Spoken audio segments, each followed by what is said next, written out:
All right, well, I think we'll go ahead and get started.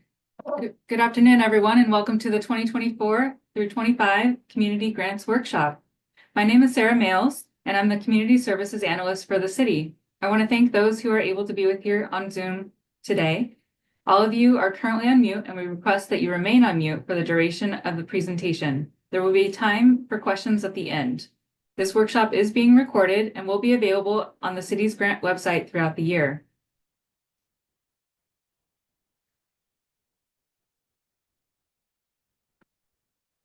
The focus of today's discussion will be the Community Funding Review Committee, also known as the CFRC, the grant types and funding allocations for the city's community grant program, eligibility, timeline and process, criteria for each of the 4 community grant types, and we'll do a quick review of the application itself before we have time for Q&A.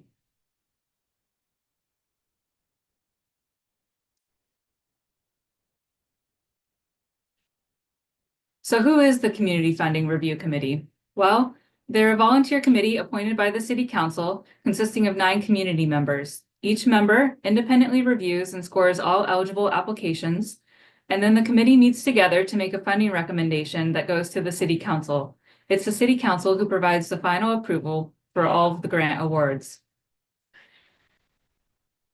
This year, there are 4 grant types available in the city's community grant program. The anticipated allocation for each grant type for the upcoming cycle is listed on the screen. These numbers may change in the future. There is $75,000 available for the sports grant, $45,000 for the environmental enhancement grant. There's actually $90,000 available for the events grant. That allows for $10,000 to be reserved for unanticipated off-cycle grant requests. And we anticipate $200,000 will be allocated for the upcoming Community Social Services grant. This slide outlines the anticipated timeline. We've done our best to pre-schedule.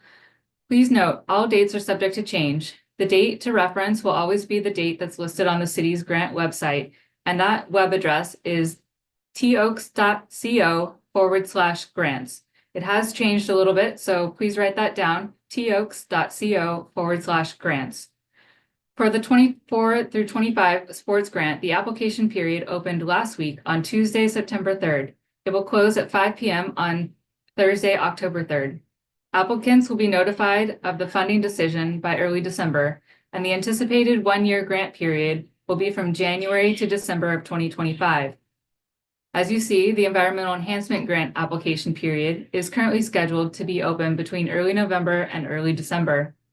The Events Grant application period is currently scheduled to be opened at the end of January to the end of February, and the Social Services Grant period is currently scheduled to open from early March to early April.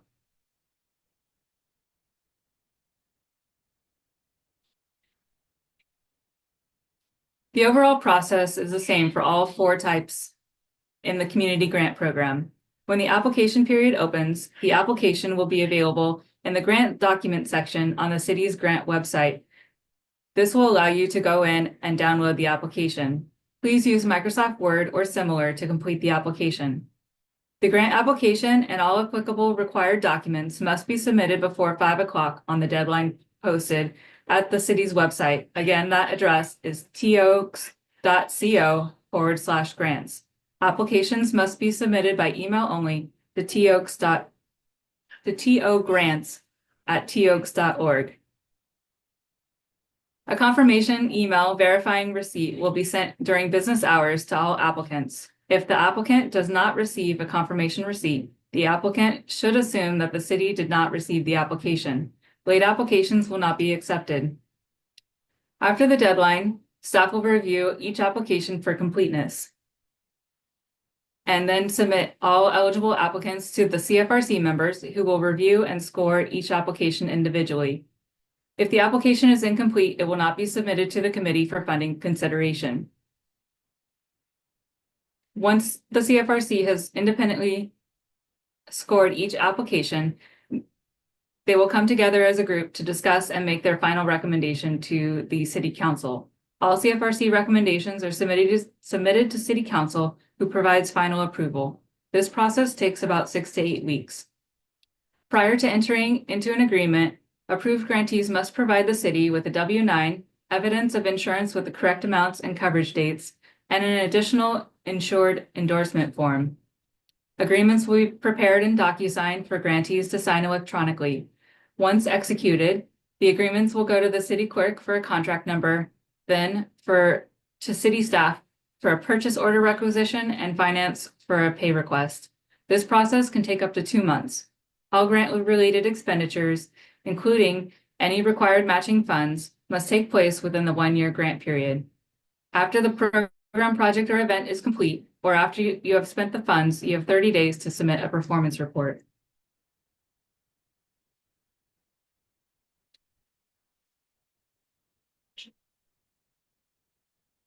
In order for a project, program, or event to be eligible for any type of community grant funding, it has to comply with some overarching criteria. This includes the grant-funded activity must benefit the community. All applicants must be a nonprofit or have a fiscal sponsor. There's a 100% matching fund requirement for the sports grant and the events grant. So what does that mean? It means, for example, that if your organization has a sports project that costs $4,000, your organization can apply for $2,000 of grant funds, and then you must document how your organization will provide funds from a different source for the other $2,000 for the total sports project cost of $4,000. There's a couple areas where grant funding is not eligible. So grant funding cannot be used for any project that is religious or political in nature or for fundraising. Additionally, grant funds cannot provide for transportation or transportation-related activities. If your grant activity requires a transportation element, it will need to be funded by a different source. If you use minors for your project, they must be supervised, and grant administration is not an eligible cost for the sports grant. To request use of grant funds towards grant administration, organization salaries, or wages, it must be requested in the grant budget in the application. Guidelines allow for up to 20% of the grant amount for the environmental enhancement and the events grant. If grant administration is not requested as part of the application budget, it cannot become an eligible cost later on.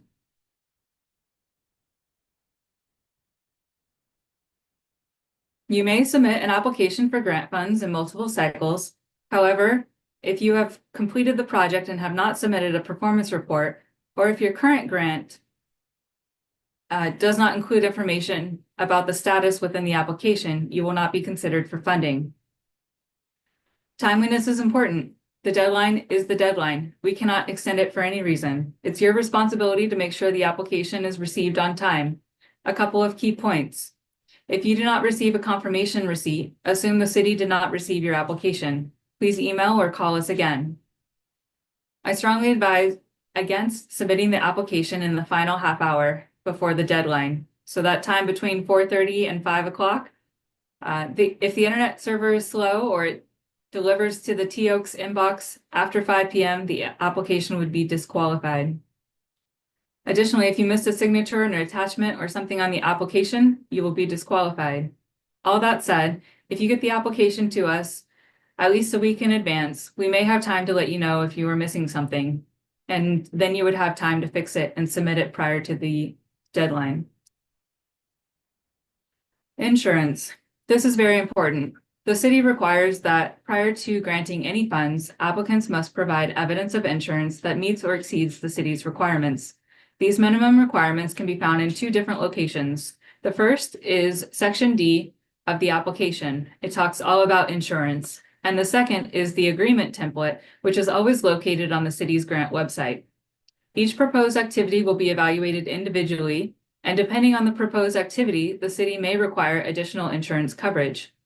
If you are applying through a fiscal sponsor or a parent organization, they may be required to provide the evidence of insurance. If your current policy does not meet the minimum requirements, page 6 of the application outlines the process that your organization can use to request a modification or a waiver of the requirements. Please note that any request for modification or waiver must be done in writing, and it must be submitted with your application or before your application. If a modification or a waiver is not approved by the city, your organization will have 5 business days to submit a new request or to certify that your organization will in fact be able to meet the requirements. If an acceptable insurance certificate is not provided within 2 weeks of grant approval notification, the grant may not be funded. If your organization is awarded grant funds, there will be 2 documents that must be submitted when providing evidence of insurance. The first is the certificate of insurance, which is known as an accord. And the second is a form for additional insured endorsement. Again, detailed instructions for this are on page 6, section D of the application. If you have any questions, please reach out early in the process and just ask. Prevailing wages. Some projects, primarily construction projects, require payment of prevailing wages. By signing the agreement and receiving funds, you agree to indemnify the city against prevailing wage claims if you do not follow that law. If your project involves doing something on someone else's property, you must have the property owner's approval. If you have site control of the property through a lease or an agreement, please describe that in the application. If not, you must complete attachment 1 to obtain the property owner's approval. It is strongly recommended that you reach out early in the process to the property owner for them to review and sign attachment 1 of the application. If the signature is missing on the application, it may be disqualified. All right, a special note to CVUSD affiliated projects, programs, and events.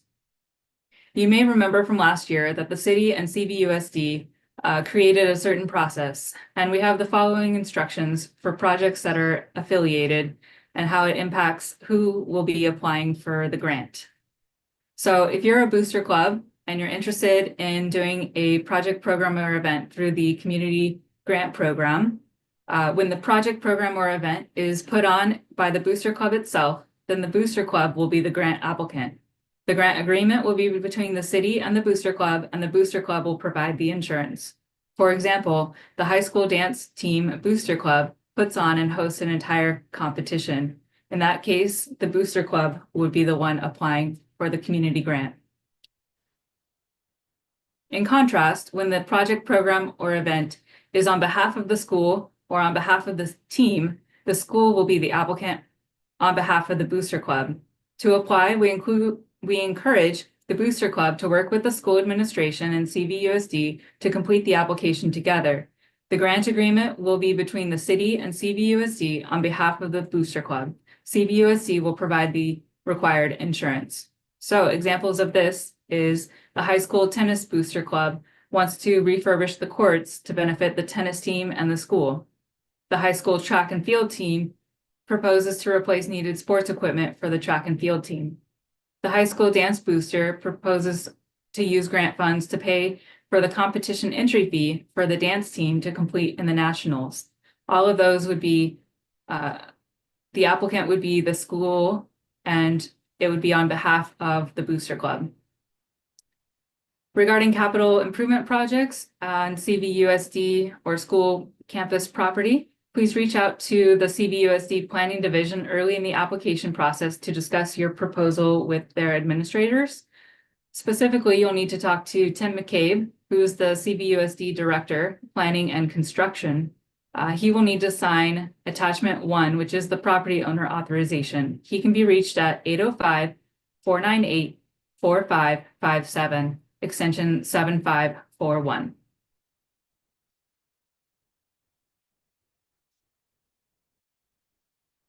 In addition to the criteria we just covered, each grant type has a specific criteria that are outlined in the next 4 slides.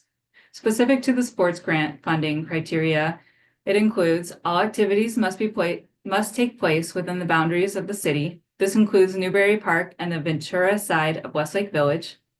The sports grant requires 100% matching funds.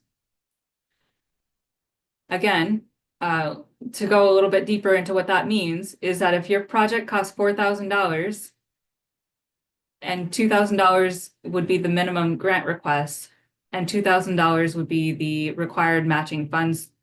So you would have a total project cost of $4,000.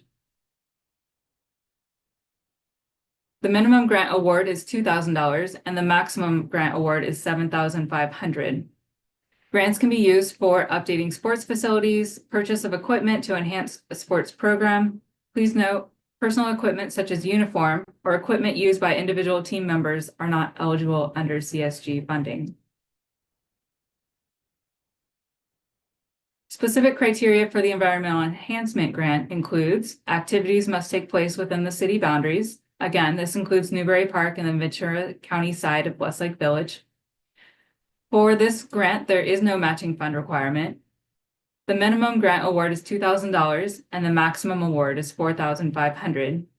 Grant funds can be used to purchase materials, supplies, and necessary items for activities that enhance the environment, beautify the community, address climate change and its impact, provide environmental public outreach and education, and reduce waste, water usage, and electricity consumption.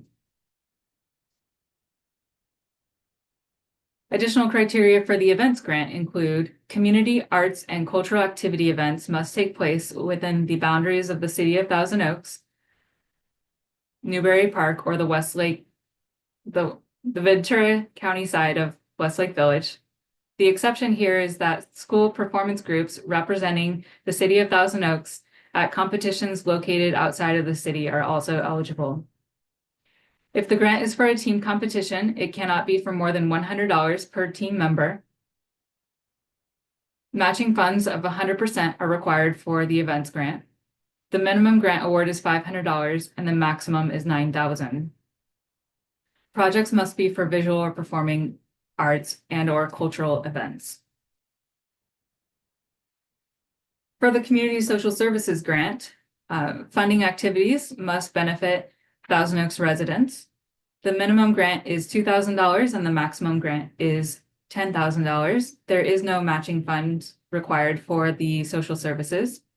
Agencies will be ranked in priority order according to the following: newer existing programs providing unduplicated essential services meeting needs of lower income residents will take priority and get the most points. Existing programs that have a successful track record providing needed services to predominantly lower income households will be second in priority.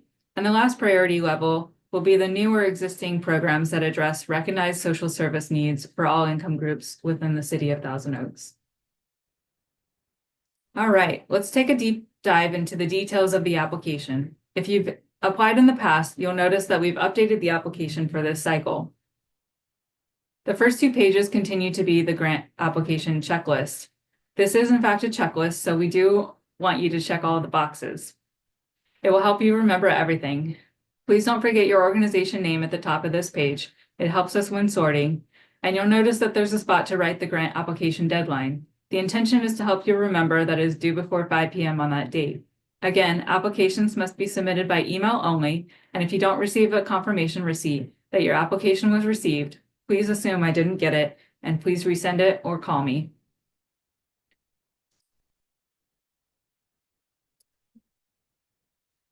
Page 3 is the first page of the application, and it determines if it qualifies to go to the CFRC committee, so please don't miss anything.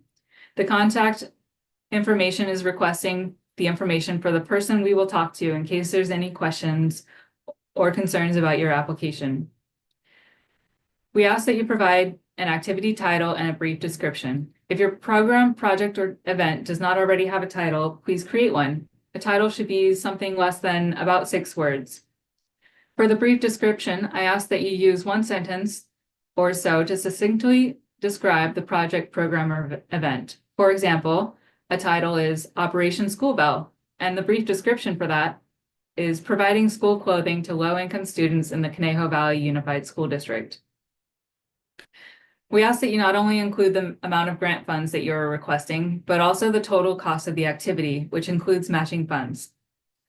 Some projects are ongoing, so we ask for the estimated dates that you'll be using the grant funds. If you do not own the property or have legal site control of the property where the program, project, or event is taking place, you must complete attachment 1. If you are applying through a fiscal sponsor or a parent organization, you must complete attachment 2. The payee is the person or entity rather, who will receive the money. Remember that if you have a fiscal sponsor or a parent organization, the money will be sent to them, so please list them here as the payee.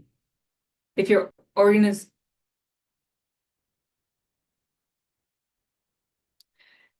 In most cases, the city requires 2 authorized grant agreement signers. If your organization uses a fiscal sponsor or a parent organization, one of the authorized signers must be from the fiscal sponsor or parent organization. And if you are a CVUSD affiliated school project, please list an authorized signer as the director of school. The main part of the application are the 7 questions listed on page 4, and it's section B of the application. Each question includes how many points it's worth. Keep in mind the grant criteria you are applying for and integrate it into your response. For question 1, we want to know about your organization. We hope that you will tell us about your experience in the community and why you are qualified to provide the type of project, program, or event that you are proposing in the application. Question 2 is requesting a detailed project description. Please be specific about what your organization is doing and how it relates to the grant criteria. Question 4, we want to know who will benefit and how they will benefit. Question 5 looks at whether the project, program, or event is new or is it something that's existed before. This is where you get to tell us all about your program, project, or event. Please only answer one of the 2 questions. If your project is new, please describe your plan and your timeline and convince the committee that your organization knows what you're doing and is ready to implement the activity if funded. If it's an existing program, you have the opportunity here to convince the committee that it has had an impact and has been successful. You may attach any data. If you have a currently funded grant, you know the application is due before the program performance report is due. So we ask now in the application in this section that you include the status of your current grant, including an estimate of how much time is currently left for the project, program, or event to be complete. So for example, maybe you received funds for the sports grant to purchase equipment last year. We want to know, has 100% of the equipment been procured and the funds are spent? Are you halfway done? Is it 75% of the way? Do you just need to make the purchase and have it delivered? Please let us know what the status of your current grant is. Question 6. We want to know why your project is needed. Who needs it? Please describe the need and provide any data or pictures that support it. And question 7 has been split into 2 different parts. You must answer both parts to receive full points. Part A asks how your target population will learn about your project, program, or event. And Part B asks about how the community will know what you are doing. Are you going to send out press releases or do social media? Or is the information just going to a specific group? How will the community find out about it? This is also, at the end of this section, there's also an opportunity for you to add anything you think is pertinent or will help the CFRC committee understand your program, project, or event. Remember, funds are limited and not everyone who applies will receive funding. Section C.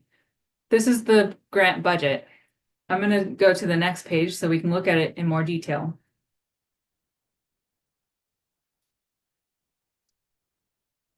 For the purpose of the grant application, we want to see total activity, income, and expenses. We do not want or need your organizational budget. We just want it for the program, project, or event proposed in this application. Item C1 is for all funding and income sources that will pay for this project, program, or event. Income may include things like grant funds, donations, ticket sales, existing budget funds, or other sources. I provided an example in red to show applicants what the city is hoping Section C1 looks like. The first line is for the amount your organization is requesting for this community grant. The other lines are to detail other income sources. In this example, I put the Booster Club fundraisers, family donations, business donations as possible sources of income. Additionally, you'll see on the right, I've labeled each line as either grant funding, meaning you'll use, or GF, meaning grant funding, or MF, meaning matching funds. We really want you to label grant funds as GF and matching funds as MF. Section C2 is for project, program, and event expenditures. We really need you to be specific and list all of them. For example, Are you proposing your project needs 2 computers, or 100 bags of diapers, or 150 baseballs, or 1 backstop with pads, or 20 native plants?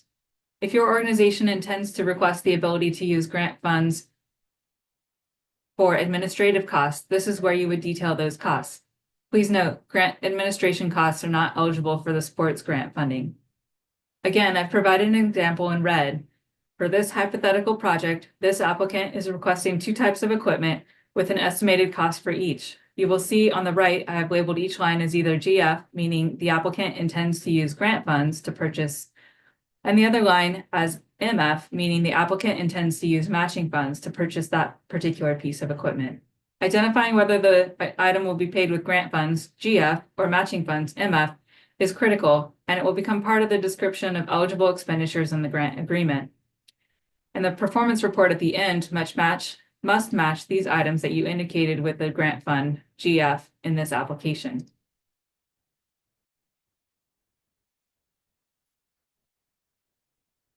Page 6 is section D. It's the insurance part of the application. I spoke about insurance a couple slides back, and by completing this page of the application, you are certifying that your organization will meet or exceed the minimum insurance required as outlined on this page.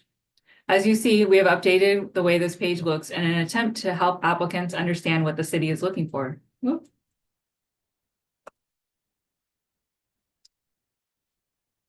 If your organization needs to request a modification or waiver, there are instructions on this page for how to do that. The request for modification or waiver must be received before or with the application. If a modification or waiver is not approved by the city, your organization will have 5 business days to submit a new request or to certify that your organization will be able to meet the requirements. Again, if an acceptable insurance certificate is not provided, the grant may not be funded. If you have questions about insurance, again, please ask. Each situation and proposed activity will be evaluated individually, and depending on the proposed activity, the city may require insurance that exceeds the minimum coverage outlined in the application.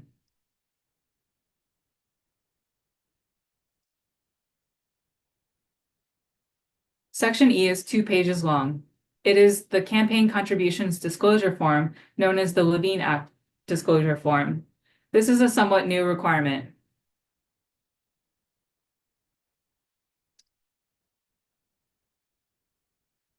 You will notice that one of the boxes is pre-selected for you. This is because all applicants are required to complete this form in its entirety and to be in compliance with California Government Code Section 84308, which requires disclosure of campaign contributions to any city council member totaling $250 or more in the previous 12 months by any party to a contract with the city or their agent or consultants and contractors.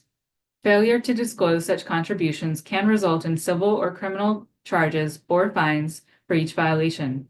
In addition, the party is prohibited from making any donations in the 12 months following the award of the grant, which, when aggregated with the previous 12 months, would total $250. Please note, this does not constitute legal advice, and applicants and their agents and consultants and contractors are urged to familiarize yourself with Section 84308. You can also visit fppc.ca.gov for more information, and we encourage you to consult with your own legal counsel regarding the legal requirements.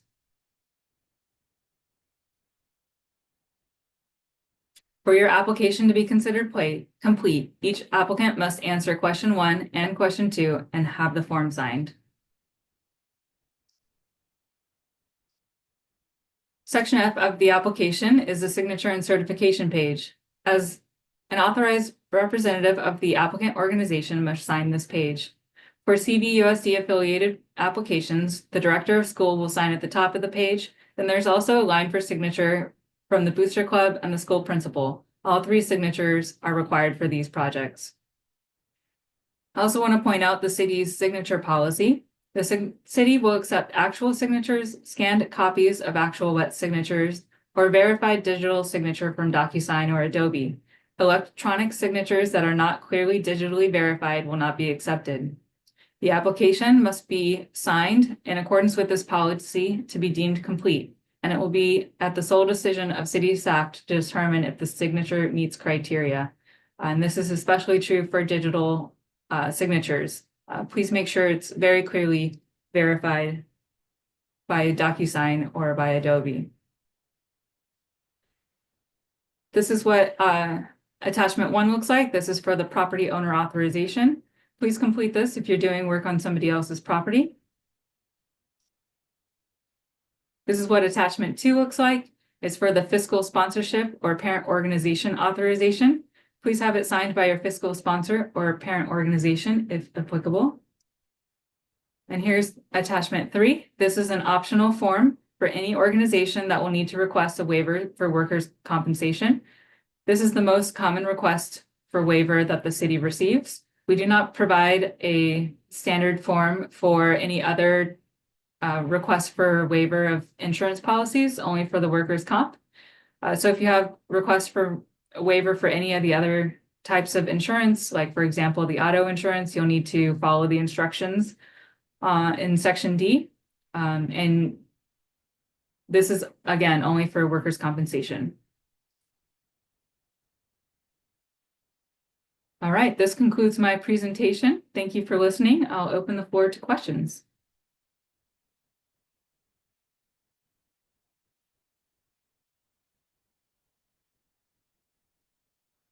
Hi, I have a quick question if you don't mind. It's Of course. regarding who would be the applicant.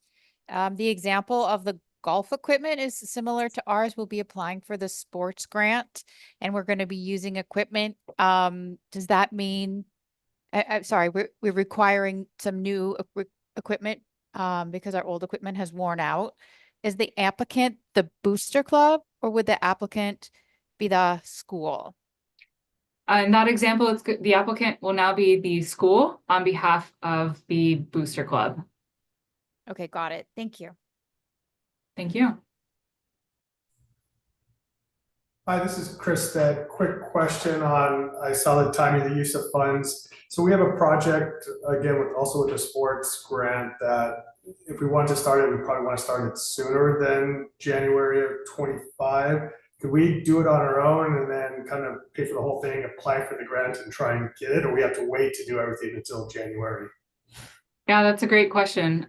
For this grant program, all grant funded activities need to take place within the grant period. And that grant period is determined by your agreement. And for the sports grant this year, it will be January 1 through December 30 of 2025. Okay, that's what I thought. Just wanted to confirm. So yeah, if there's other expenses that you could apply for within that period, that would be great. But any work that's done prior to January 1st would not be eligible. Yeah, we'll probably have to look at what we're going to apply for. Great. Good question. Thank you. Anyone else?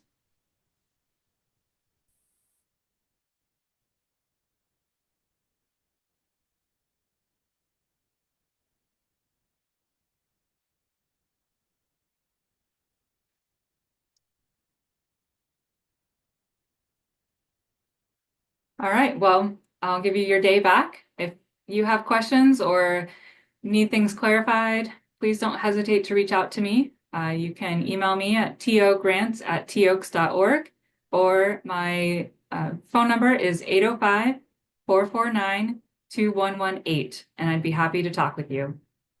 Thank you so much, and I look forward to your application.